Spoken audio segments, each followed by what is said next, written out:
said, excuse me, but you don't understand where I'm at. I was all around the world, on span, across the map. I've been laying low and now it's time to pop up, bitch, I'm back. Now I'ma run it up. Snooze on the kid that you dumb or what? You better go get your numbers up. Now throw me the oop. I gotta hire a Jerry Maguire. I'm tired of hearing it. Show me the loop.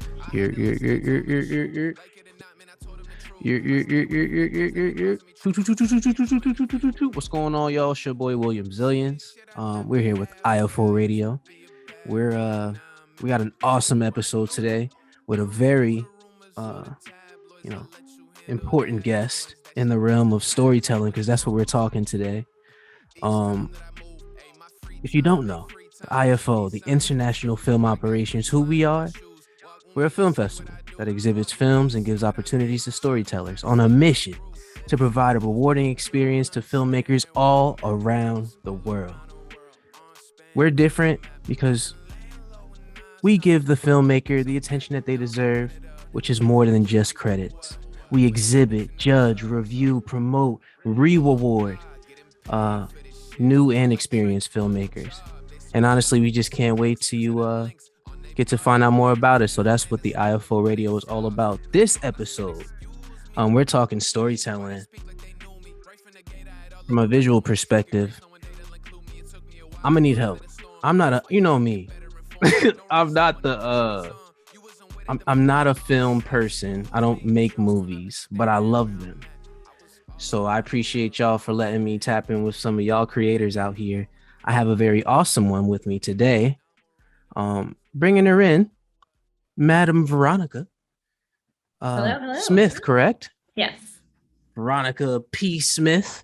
Yep. In the building. You can check out her website, veronicapsmith.com. I was just on it, so. How are you today? Let's kick that off. How's your day going? It's going great. How's your day? You know, I have not one complaint. Honestly, I do feel the blessings, and they are in abundance, for real. We got a conversation today of storytelling. I had the opportunity to check out one of your short films. It was called Madness. Now, you were the cinematographer on this film, correct? Yeah, correct. How recent was this project? When did you wrap on it? When did you start on it? Was there a large amount of time between your start and finish? What was that process like for you? So thinking back, we shot in January of 2019. So it was a little while ago. If I remember correctly, we started the pre-production process probably November of the previous year. So like November 2018, actually shot January 2019, and then post-production, because it was a pretty post-heavy film. Okay. Post-production was at the end of summer 2019, if I remember correctly. And I actually also did color correction on that film as well. So I'm a DP, and I also color correct. So. Oh, excuse me. So like I said, subject matter experts here at iF0 Radio. With the element of having to, explain to me the process of working as a cinematographer in a professional space. Like, are you getting stories and ideas from the director? Are you getting do you have a creative freedom range that you can take with certain things? What's that process like, or experience like for you as a cinematographer telling stories? Kind of the way that I always view it is filmmaking is an extremely collaborative art form. It's actually, I think, one of the few things that art forms that you really can't do by yourself. You really kind of need a team behind you. There's obviously tours out there who can do it by themselves, but even then they have help. So for me, working with a director, usually I get approached by a director who's looking for a cinematographer. And the first thing is hearing from them the story before I even read the script. I want to know what their vision is for their story. I want to hear it in their own words, not necessarily just the pages in the script of what this story is. And then I like to read the script myself and kind of see, okay, does this feel like a project that I can visually contribute to, that I can actually bring my own personal experiences and my own skill level to. And then if I believe in that, then at that point, we just continue our meetings, and it's all about just crafting so many meetings, but it's just about crafting a visual story that the director wants. Cinematographer's role is to help the director's vision come to life. And so usually, every director is definitely different. I've worked with some directors where we've done the shot list together. I've worked with some that they really like to do the shot list by themselves. But for the most part, we do the shot list together. We kind of come up with a visual style of the film. We pull examples from other movies that they like, that they were inspired with, whether, they wrote the script or not, but their vision for the film. And then from there, we just explore how can we make this story stand out too? How can we make this, whether it has what its message come through, not just for the dialogue, but also visually. I think the use of color, the use of shot angles and the lens choice and all these different factors come in. It's so many different things to think about, but they all make huge impact on the way that someone sees the film. So, and then from there, we just, we take all of our inspiration, we put together that shot list, we deal with all the logistical things that come up with every single film. Every film is unique and has its own challenges and budget constraints. That's something to think about too, is how much money do you have and how much, what can you make possible? And I think there's so much that's possible even with low budget, especially nowadays where like access to gear is so much more prevalent. And then from there you jump in. So it sounds like you have like a very like rich history with making films so far. How long have you been at it? Like how did you get your start? I've been in the film industry for about 7 years now. I was lucky enough that where I went to high school had actually a film and television program. So that was kind of my first getting my feet wet. That's dope. And then I went to Full Sail University and I was there for 2 years, and I really fell in love with cinematography there. That was where I was really able to specialize and work on different projects. And then I lived in Atlanta for a little while, but then I've been in LA for. How was that? How was Atlanta? Years. How was Atlanta? I'm interested in Atlanta. I want to know about your Atlanta stories. It was good. I actually didn't work very much there. I love the city. I love the people that I met, but I was mostly PAing at the time, and I wasn't very happy with what I was doing. So, LA is where I always saw myself. And so I knew that if I wanted to be the creator that I wanted to be, that LA was the city that I wanted to live in. So I feel that on life. So now that you've gotten to LA, do you feel like it's met your expectations in the realm of the stories that you want to tell? I think so. Yeah. I think there's so much creative energy in this city. There's so many people who just want to have their story told. And I've met so many unique individuals and worked with so many unique people that I never thought I would have the opportunity if I didn't live here. I feel you. Yeah. So let me ask you this question real fast. It's a two-parter. What genre of film do you prefer working on shooting, and what genre of film do you favor watching?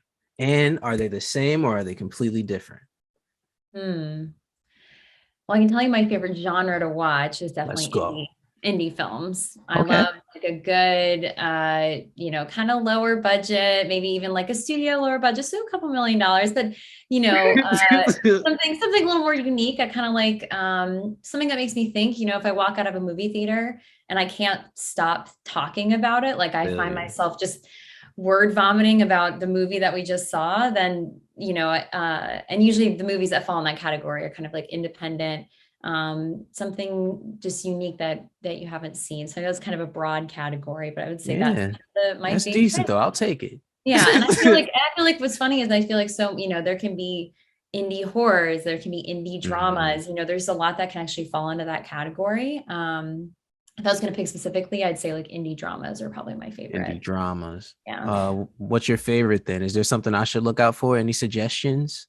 Oh, well, it's always so hard to pick, but I will say some of my favorite films of all time, like ones that I can put on if I'm in a bad mood or I just want to watch something. I love Wes Anderson's A Grand Budapest Hotel. I love Whiplash from Damien Chazelle. Like those are two of my absolute favorite films of all time. I know those are, they just always put me in a good mood when I watch them, or they Whoa. inspire me. I think that they both have such a unique and strong visual story to tell. Hmm. And I think you're just seeing like true art happening in front of you. Mm. So, uh, we gotta. The world's different now. Everything's sort of like shifted into this very much stream service focus. Mhm. So, which I prefer to some degree. I like having the choice of being able to enjoy stuff at, my own command whenever I feel deem it's necessary. Mad TV shows are on Netflix right now. Like there's so many short form story stuff, which is really cool. Do you see with the shift of big Hollywood being on streaming, but now everything's opening up? Do you see a shift in the types of stories that are being uh, maybe put on the threshold on the indie side, like push? Because I know some of the companies are kind of like, no, I don't know. I don't want to make any suggestions. I don't want to make any assumptions. Hold on, wait. Let me rethink this. Where was I going? This was a good idea. Oh yeah, there you go. That was my thought. So there's certain things that like was put on hold. Like all these movies kept being put on hold. The last year, all of this big, huge blockbuster stuff. No real updates, no real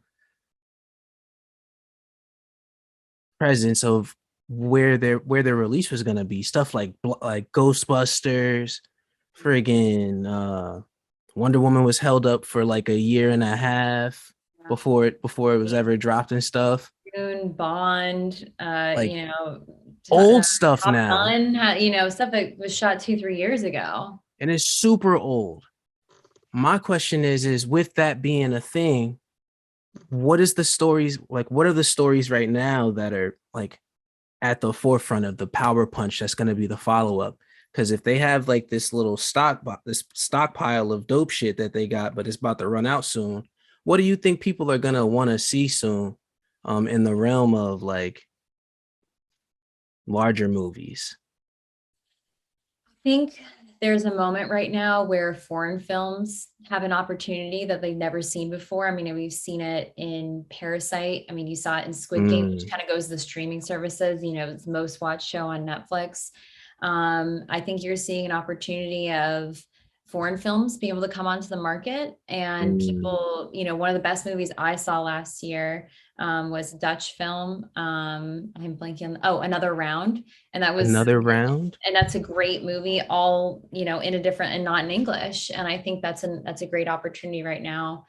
um I think you're seeing more opportunity for people like me who don't necessarily have an in right away. I didn't know Mm. anybody in the film industry when I started out, and because of the streaming platforms, there is more, now more of an opportunity of people who have a different story to tell, one that we haven't seen. Nomadland that was pre-pandemic, but that's Mm. a movie about people who don't necessarily have a one home, and they travel across the country. I think you're seeing more unique perspective. That's true. So I That's think I think true. that's I'm hoping that's where it's going. I think also there is like kind of this craving for like a big blockbuster film in Oh yeah, I theaters, which got I him. totally understand because I love Yeah, going to I movies. got him. So I um got him for sure. it's Do hard to you predict where it's gonna go.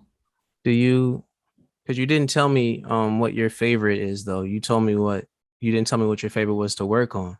Yeah. So oh gosh. I mean, I definitely do think like independent, very character driven stories are Okay. kind of my favorite, I to work on personally. I think when I can really see, and like when I really meet a director who I think can pull a great performance and a great story out of an actor, I think is what I really enjoy working on. I enjoy just seeing and experiencing that.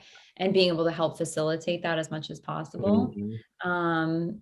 But more recently, I've actually been dipping my toe into the horror genre because I Yeah, think you it's did. fun and there's like a lot of creativity. And I think that that's another space where there's really no limitations because and there's so many horror fans across the globe, and it's a very it's a genre that you don't need to speak the same language to understand what's happening. Do you prefer the gore of horror, or do you prefer the psychological of horror? I can What tell you frightens you the most? Like, what makes your chest the most warm watching it? psychological for sure. Gore Yeah, doesn't really bother me at all. Like I watching feel you. gore doesn't really bother me, but I will say that psychological, like jump scares get me no matter what. We could be watching a movie that's not even scary and Yeah. there's one jump scare and I'll be leaping out of my seat. So I say those definitely freak me out more. I'm now that I'm like getting into shooting it, I'm trying to get into watching them more, but I Mhm. get really scared watching them. So I'm slowly inching Can I in. ask you a question? Yeah. Have you been on any sets in your experience with horror stuff recently where like maybe some of the on-set makeup was just way too visceral for you as an experience? Have you had that yet? Have you seen that yet? No, what's funny is my boyfriend and I shot a short film called Pauper during the pandemic. Hopper. So it was just the two of us. Okay. And I had to do like a Is that fake, on the I also site? acted in it. Yeah, it's you can find it on YouTube.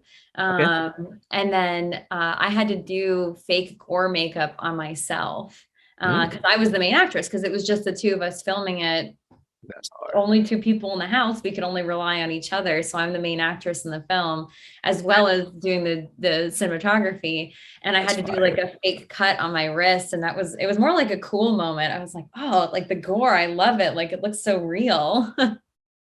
See, like I was talking that I don't mind gore shit, but like I don't mind it on the screen. So like if I were Uh, like seeing it on the set, like even if I knew it, just watching like certain details, I'm like, but get I'm that totally creepy into it, low key. feeling. Well, I just rewatched the original Nightmare on Elm Street because of Oh yeah. Halloween. And seeing what they were able to accomplish with their storytelling visually with the practical element of effects, and their audio, coming to think about it now, like sound in that movie is Yeah. what made Freddy Krueger scary to me. Like that, like Yeah. dragging his fingers across, or like even I don't know, like the 1, 2, Freddy's coming for you. 3, like that's Yeah. creepy to me. Why are Sound we paying so much attention to these little girls jumping rope right now? This is not appropriate. What is going on here? That movie's frightening. It's not crazy how much sound design can make a huge impact, especially on a horror film. I think it actually really shines through in horror. And we on Popper, we had a really great composer named Julia who was able to work remotely with us on the Okay. film, and her work absolutely elevated our project to the next level that we Yeah. wouldn't be able to achieve without her work.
Do you prefer, well, I mean, you broke it down. You said jump scares, so you obviously love silence. You obviously must love hard silence. I feel like that's what makes things feel like something's about to happen is when there's no noise at all, or like super minimal noise, like just the crickets in the background, and then something happens. Even the air noise, like that, once all of that falls out, it's Yeah. like, ooh, so ooh. I'm a big fan of the long shot too, where the camera just Mm. sits. Or like I love It Follows, where there's several shots in the movie where the camera spins around. There's just like a normal conversation happening, Like and the that 70s camera show? is turning 360, but creepy, right? So it just, they're not in a conversation. Like the camera's not on a character. There's Okay. just a scene happening.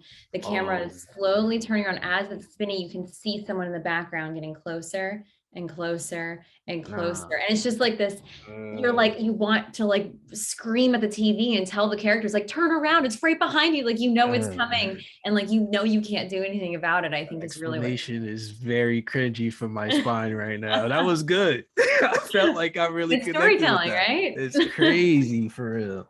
Just like well, so I love martial art films, Okay. and there's a there's like two types of martial arts films that I've seen in like recent years as far as like cut style goes. There's the really quick, fast, like it cuts before you see the impact sort of situation. I'm not a huge fan of that. Versus like the I think long shot. I think that's what it's called. Like the long Yeah. shot scenario where you can see every single element of the performance and really let your your martial artist or your stunt professional shine. Oh yeah. That's what I think is personally for me, it makes it so much more like being able to see the energy from somebody's legs charging up for a punch, following through, like really driving through with all these bone crushing noises. There was a great movie that was like, I think it was called The Raid. Oh, Was it great. The And the second Raid? one, the sequel, is also excellent. Both Like, some of the best stunt performing I've ever seen. thank It's you. been a while since I've seen those. I gotta go back and rewatch them. Like watching that, it's they did such a great job at giving me every element of the action. They never left. They committed to every single fight moment, no matter if it was like some crazy machete through somebody's body or like whatever other random acts of violence that were taking place. They just never took the camera off and let them work. Versus like, so I was really we talking about all the lockdown stuff. So one of the first movies this year that came out was G.I. Joe, Oh yeah, I never saw that. the Snake Eyes Joan. Yeah. Not a huge fan of that movie's action. They had outstanding like martial art actors in that shit, and they didn't use them. All of the big Yeah. fight opportunities, like I think where like my taste crosses over in like the martial arts genre is like, have you ever seen Atomic Blonde with Charlize I Theron? Okay, so that didn't. is Am a I missing great. out? Oh, you're absolutely missing out. It is, Okay. there is a fight sequence in a staircase, and they're going down this and they are fighting the whole way down. And there's a moment where her and the person that she's fighting with, they literally take a breath because they've beaten each other up so badly. They're both Damn. exhausted. And then there's this moment where they make eye contact and they go right back to fighting. And it's one of the best fight sequences that I've seen in a while as That's well. And I think hard. that's where my taste really crosses over, is a movie like that where you're having kind of a unique character, in a unique setting where it's Russia, or not, I think it's actually Germany, and it's just but also great action. It brings a great Hell yeah. story and great action. And I think that characters really have to shine through for me. You have to have someone unique that can carry your story through, and all the other added elements are just a bonus. On life. I feel that. Well, but that's why I love martial arts, because I think like great storytelling comes down to the conflict of it all. Mhm. You know what I'm saying? Like in my opinion, I think conflict really is what sells it. It's what continues to keep us locked in as viewers. So like fight movies is all conflict. It's Oh knuckle yeah. to bone. Like I'm into this. I'm so Yep. locked in. But I think that there's some great like did you see Warrior? It's a TV show on it started on Cinemax, but then it's now on HBO Max.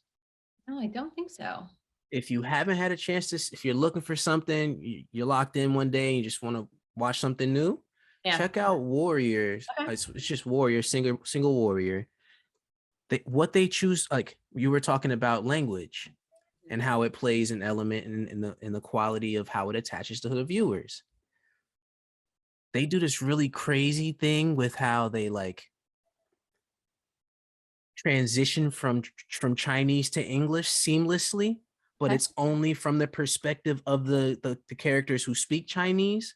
So everybody who is in the regular world not knowing this language, they hear Chinese or different dialects of Chinese.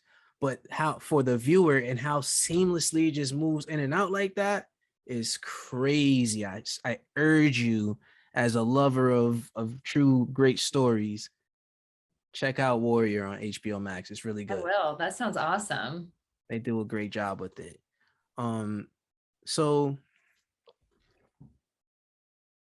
do you like period pieces? Are you a fan of like specific like periods of stories that sort of attract you a little bit more, that make your heart sing? Is there like Yeah. are you like more of a 1970s, 80s kind of lover? Do you like the hardcore 90s, we love the 90s type stuff? Do you or do you love like even older stuff, like, or do you prefer stories that are completely removed from this realm of reality as far as timelines go? What do you prefer? Again, this goes such a hard question to answer because I feel like I'm a big history nerd. So I do Mm, love like my historic movies. If I was going to pick like specific eras that I love watching films in, mhm, I really enjoy like films set in like the 60s, 70s, I think is mhm, really interesting. Also, I think that was such a unique time for filmmaking where you're seeing mm, like the true beginning of independent filmmaking, and you're mhm. seeing these opportunities to people who had never had opportunities before. I think it's like we're kind of experiencing like another wave of that right now. I feel um you. I love the 1920s, so I like watching stuff set in there, kind of Great Gatsby kind of Yeah, stuff. yeah, yeah. Fly um shit. and then I also think like, oh yeah, absolutely, I mean, who doesn't love watching people partying and Yeah. crazy stories like that? But I think too, like you know um I think times that feel so removed from now, right? Like late Mm, 1800s, something, there's no modern technology. There's like not even electricity, like times that feel so disconnected from us that were less than 200 years ago. It's almost like hard to believe that that's how human beings lived for most of time. yeah. Um, I think those stories are so interesting. And then, obviously I love like the 300s, going to the action film. Who doesn't love that kind of stuff too, right? That's all It's life. great stories never die. I think history is the greatest storyteller. It's some of the insane stuff that's happened. That's a quote. But I'm also a That's big it. lover of sci-fi films. Oh, yeah, you do. The future, you can also do whatever you want. You aren't Mhm. constrained to anything, so you can create a world that is unlike anything that we've seen yet, still has very human stories. Even if your characters aren't humans, you can have really human stories that relate to us regardless of era. But I love space. My dream would be to, Would you go to like, space? absolutely. Hey, what's going on, y'all? It's your boy William Zillions here with iF0 Radio. Just want you to know that if you want some really cool gear for your favorite independent filmmaker, you should mosey on over to internationalfilmoperations.com and check out our new indie line. But if I could, like, yeah, go to another planet, that would be That's the amazing. wave. Yeah. I'm thinking, so some of my like Gravity, like the movie Gravity was crazy. That was one where they really pearled the Yeah, sound element. that's not like my favorite. I think I love Interstellar. Like, Interstellar was fire. I See, I think should have went that's a Matthew great McConaughey, space dog. travel movie. You know what I'm Um saying? I'm trying to think what else. Yeah, Gravity wasn't my favorite personally. But I did really like Interstellar. The Martian was pretty good. The more they The had to go Martian was rescue fire. Martian. The Martian was cool. Yeah, it was cool. That was a good one. Another movie That- where we have to save Matt Damon. Matt Damon, man. See, that's a whole nother conversation because people sleep on Matt Damon, bro. Sleep on beds, not on Matt Damon, bro. I He works fuck so with much Matt though. He Damon. does so much. I bangs with Matt Damon. I really enjoy, and I've enjoyed his movies. Like, I know Ben Affleck is at the forefront of a lot of these conversations, being Oh, yeah. Batman and all, but like, I really enjoy Matt Damon. He has something recently where he's blonde. He's blonde in the film. The indecent, like the something proposal, the last proposal. It was recent as hell. It's like an The all-star Last cast in Duel. it. The The Last Duel. last duel. Yep. Yep. I That knew one I was, and saw him actually Ben blonde. Affleck is in that too, I think. Yeah, And everybody's Adam Driver is blonde. also amazing, and Jodie Comer also amazing. All-star So cast. I haven't seen that one yet though. It's on the I haven't list. seen it either. I haven't seen it. Is there so when we're talking about world building, because I think that was a really cool segue that sort of was there dangling. When we're talking about world building, how for you, what steps do you take aside from talking to, like, after you talk to the director and you got some ideas based off of the collaborative effort, where do you go for you, like, to start crafting that from your lens? I think a lot of it is the perspective of the character's story that you're telling, right? Like, our part of where I start building is, are we a fly on the wall? Are we watching the story unfold far away? Are we, as the audience, a part of the story? Are we handheld? Are we in there? Are we, feeling the visceral emotions? Like think of like a war movie, right? Like you're in there, you're running on the battlefield with them. Are you, or are you somewhere in between? Are there moments where you stay back most of the time, but then all of a sudden you're in with the character? Like, does your character break the fourth wall at all? And I think it's funny you mentioned Madness. I think that was part of what That's we the talked about for thing. that, is the end, which I don't want to spoil for anybody who watched it, which I hope everybody does. We play with that in that story because that's a huge part of the end of that movie. And so I think a lot of it is like, that perspective is where I start. And then from there, like I said, it kind of goes into colors. And I like to work with, if we have, a production designer, what colors represent, or, costume designer, or, sometimes I work on smaller budget stuff that doesn't necessarily have those people. So then I work with the director as well. What colors would these characters wear? I like to know the background of the characters, because then I feel like I can get into the mood of the story. Does the story require, for like the cinematography, right? You're talking about camera angles and also lighting. So like, are you looking at dramatic lighting? Are you looking at harsh shadows? Are the characters hiding from something? Do you want to keep them in the dark? And do you want the light to then expose, these truths in the story? Do you want, or do you kind of want like a softer look? Do you want kind of this, moments of peace and softness? So I think like that kind of quality is super important too, which I love playing with as well. I think you can kind of, in our short film Pauper with the horror, I played a lot with like softer light in the character's bedroom, because that was her safe space. And then once you get out of her safe space, you're suddenly seeing harsher light. You're seeing hard shadows, you're seeing mostly shadows. And I also play with a lot of color in that film, where I was the main actress, so I was wearing yellow. It's kind of, a warning. And then when our evil character comes in, it's red, see a bright red light. And so I think that's really fun ways to play. And like you said, world building. And, I love stories that when I watch the film, I feel like I'm stepping into that space. And I think it can be done in such a huge variety of ways. Do you move the camera a lot? Does the camera stay still? Is it handheld? Is it, are you using wide lenses close to people's faces so they have that distorted look? Or are you staying far away and your lens is watching them? Are you creeping up on them? Are you kind of behind? Is there stuff in the foreground where you're kind of watching them from afar? There's so much. And I think great stories can bounce between all of those different elements depending on the mood. Absolutely. Man, no, because like listening to you talk makes me want to go watch something. Like it makes me want to go see something right now for real. Yeah. But that's the magic of it though. And like so IFO radio and international film operations. Um I love what they got what the organizations got going on as far as from a viewer's perspective. I'm traditionally an action guy, not really huge on the indie stuff, but this realm that like it's just all of these beautiful stories that I didn't even know were there, and they're expressing some very vivid stories in very short formats. It's so much story in like minutes.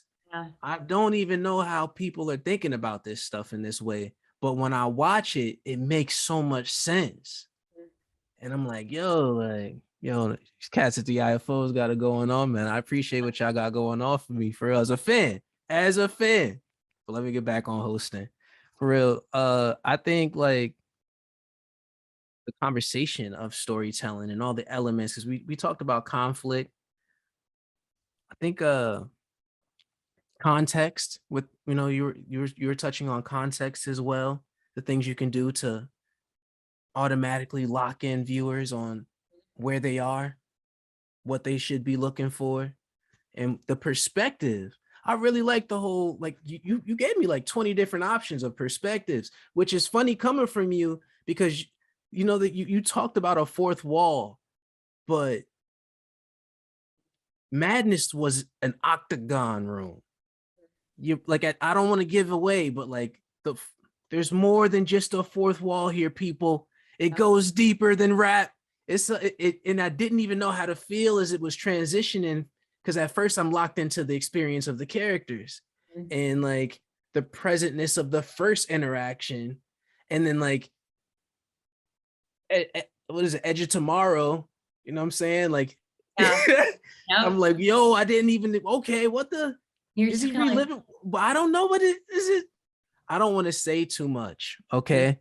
But I urge you guys to please go check out Veronica's work. It's fantastic, high quality, cinema classic quality, if you ask me. And it's her website, is her awesome name. It's Veronica P. Smith. I urge you to check out her work.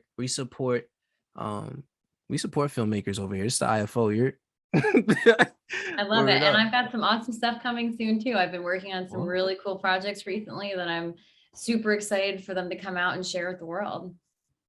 well, as a transition to that though, because I gotta do it. Okay. Because I didn't do it the last episode and I got in trouble. So this episode, we're gonna talk about the word on set. You're now tuned in to the Word on the Set. We're talking festivals, filmmakers, and bringing you the most up-to-date happenings in entertainment so we can discuss it together as a crew. This is the Word on the Set. Now, the word on set for today is, which is a pretty interesting topic to me. I don't think we have to go too crazy on it, but I think it's pretty interesting as a conversation. Apparently, The Rock vowed recently to stop using real guns on set for all of the projects that he has moving forward after the Baldwin incident. I think that's pretty interesting considering like what we do CGI with. Every other thing is CGI. Like everything is CGI now for the most part. So I don't know that it would be, and it probably would open up a opportunity for gun specialists, like people who do visuals that are just guns type stuff, but realism and like being there, like on being able to have actors be able to tap into the situation and be tangible and pull performances. That's a thing too, right? Yeah. How do you feel about this? Because this is new for me, so like I'm still thinking about it too. But this is an interesting conversation. Yeah. I mean, I think at the end of the day, no one should have to go to set and be afraid that they're going to die. I mean, Word. that's the end of, that safety is the most important thing. And on that set, from the reports that I've read, safety was not a priority for the leaders on that set. And I think that it ended with someone dying, you know, and that's horrible. And if I'm, the way that I kind of think about it is, we're very lucky that this has not happened often, but it shouldn't happen at all. We shouldn't be sitting here, you know, talking about this at all. It shouldn't even be a conversation. And I think realism is really important, but if the safest thing to do is to not have guns that can fire any sort of bullet, whether it's blanks or live rounds, then that's what's needed. You know, I can't say for the industry as a whole. I am just myself. But there are safety protocols that were ignored on that set consistently, from what I understand. And when you don't put that as a priority, then you have no business being in the film industry at all, frankly, and no business handling weapons, no business being a person who's responsible for weapons on set, or, you know, the person who's responsible for safety on set. If you have a history of not being responsible, then you should not be allowed in that position. Spitting truth out here, ladies and gentlemen. Yeah, I mean, it's no one should have to go to work and be afraid they're going to die at the end of the day. Like, that is horrible. And yeah, it's, you know, realism is important, but you need to make sure that you have the safety protocols in place, strict protocols. And I haven't personally worked with weapons a lot. I have been on a set that used blanks, and from my experience, our armorer was the only person who ever touched those weapons. It was very strict. The weapons went to the actors. They were checked in front of them, shown that they were blanks in there. You know, the actor then immediately handed it back to the armorer. The only person who ever had interaction other than the talent was the armorer, and those safety precautions are in place for a reason.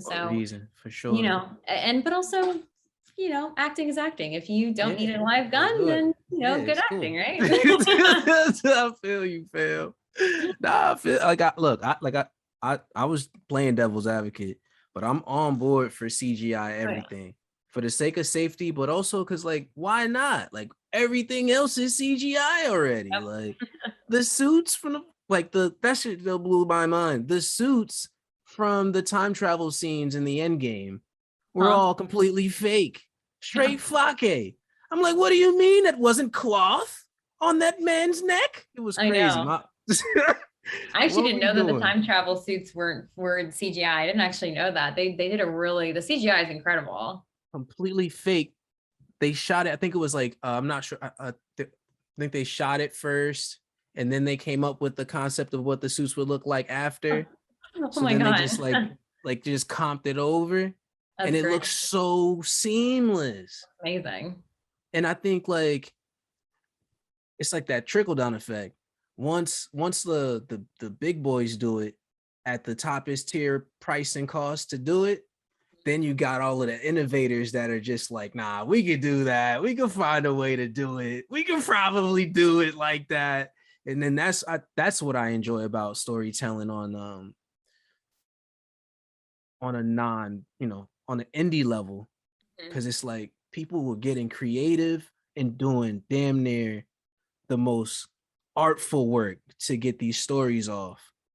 You know what I'm saying? Oh yeah. And like you said, mad meetings, like mad meetings to do these Jones.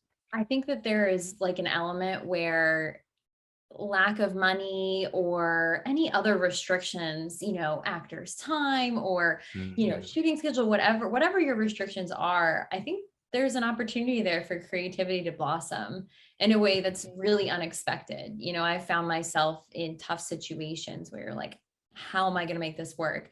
And you have to pull out all the stops and figure it out. And in a lot of cases, it sometimes can turn out even better than you expected, which is a really beautiful thing. Yeah, it is. I think that's probably the sweetest part of creativity, is when like the tangibles sort of exceed the imaginables. It's not every day, but it's really nice when it happens. So I feel you on that. So I'd like to ask one more question of you. It's like, it's our special question segment. We'd like to know if on your filmmaker journey, the long, gruesome process of um, telling the tales of our heart song, what is it that do you feel like along your way? Is there anything you would change? Anything that you would do different along the yellow brick road of awesomeness? Think, you know, I think the kind of like the cliche answer maybe is like everything in my life has brought me to this moment, which is really true. That's true. But I think if anything, I would just tell myself not to doubt myself as much, trust in myself that I have my own story to tell and that I am capable of telling somebody else's story, and just not doubting myself and believing that I can do it. And just going out there and taking the opportunities that were presented to me, because there are times where I wish that I had taken on opportunities that I feel like maybe have passed me by because at that time I wasn't ready to accept them. So I think my biggest journey as a filmmaker has really been trusting my instincts, trusting that I have the skills and a voice and a story to tell, and continuing to use that to help tell my own stories and also other people's stories. So I think just self-confidence is so important. Yeah, I feel you. That's hard. Look, honestly, guys, Madam Veronica, thank you so much for taking your time out to talk to me about storytelling today. Of course. I know that I got some more movies to check out on your site. Can't wait to I'm gonna delve into those, because Madness really was madness. It lived up to its name and surpassed it. Bars. And I really think that there's something here in the realm of like how you're doing it that's not like how I'm trying not to spoil what this movie was to anybody listening right now. That's really what this is. The holdup is that I'm trying not to spoil it. But Madness was really good. And it was like a 10-minute watch. So I urge you to check it out because you feel the suspense, but then like the ending is so, it's not even a word for it I can really put to it. Just check it out. But thank you so much for joining me here on this episode of Storytelling episode for the iF0 Radio.